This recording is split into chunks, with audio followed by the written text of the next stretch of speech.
Home of the Brave by Catherine Applegate. Field trip. The next week, my ESL class takes a field trip to the zoo.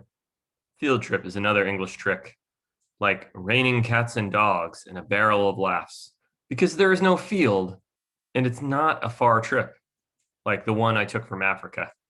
We take a yellow bus. When we get to the zoo, we must stand in line to get our tickets. The other kids complain, but I am used to lines. One day in the refugee camp, I stood in line for 9 hours to get a handful of corn. Wow, that's terrible.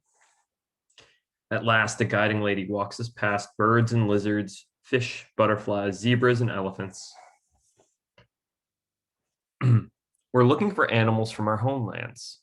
I see gazelles standing on a low hill beyond a fence.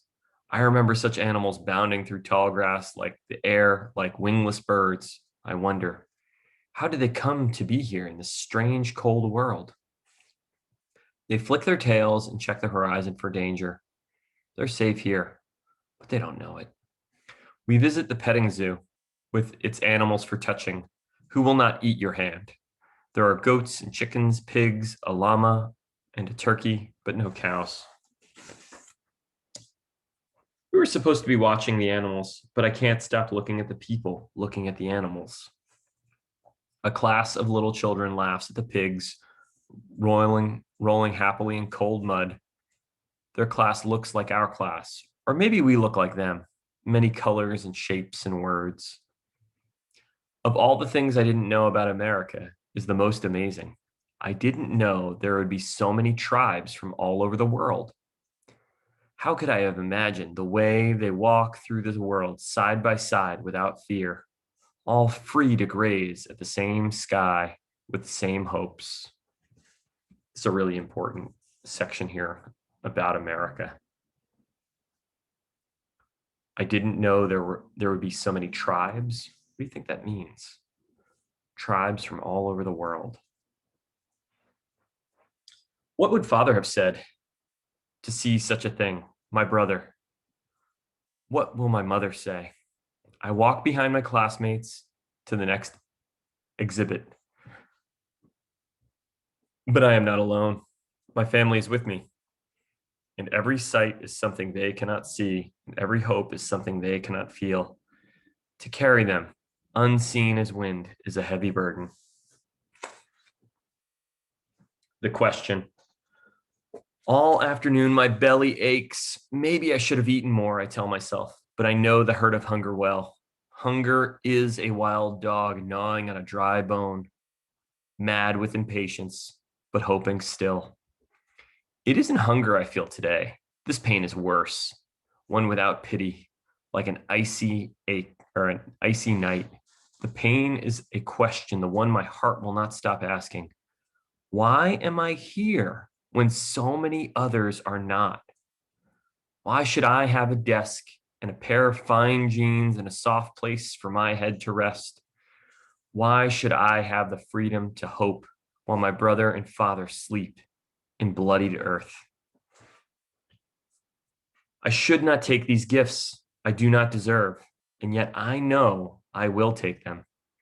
Warm food and soft bed, fresh hope, holding on tight as the wild dog to his bone.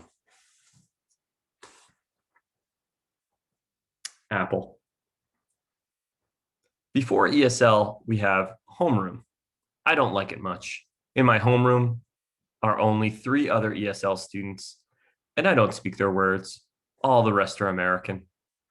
One morning, a folded paper waits on my homeroom desk. I think maybe it's a note to pass. I've seen other students hand paper to each other during the loud man in the wall named announcements. It's exciting to think I might already have a homeroom friend. When I open it, I see a picture. It's not a good drawing, but after a moment, I can see it's a dead body made of bones. Hungry, Kenya? A boy in the back asks. His voice has knives in it. He holds up an apple half eaten. None for me, thank you, I say, using my polite English words. And my home, I add, is not Kenya. It's Sudan. He tosses the apple across the room. It lands on my desk and drops on the floor. My homeroom teacher looks up from his newspaper. Can the flying fruit, he says. Of course, I don't want the apple to be wasted. I pick it up off the floor and throw it back to the boy. It hits him on the nose. I'm a fine thrower of rocks and balls. It's not my fault the boy moved. The teacher gives me a detention slip. I'm not sure what this slip means, but I do know I'm the only one in class who receives one. I feel very lucky to be selected by my teacher for such an honor. Oh no, what just happened? Grocery store. The next afternoon, Hannah invites me to visit the grocery store with her. Her mother calls a foster, has asked her to buy some food for dinner.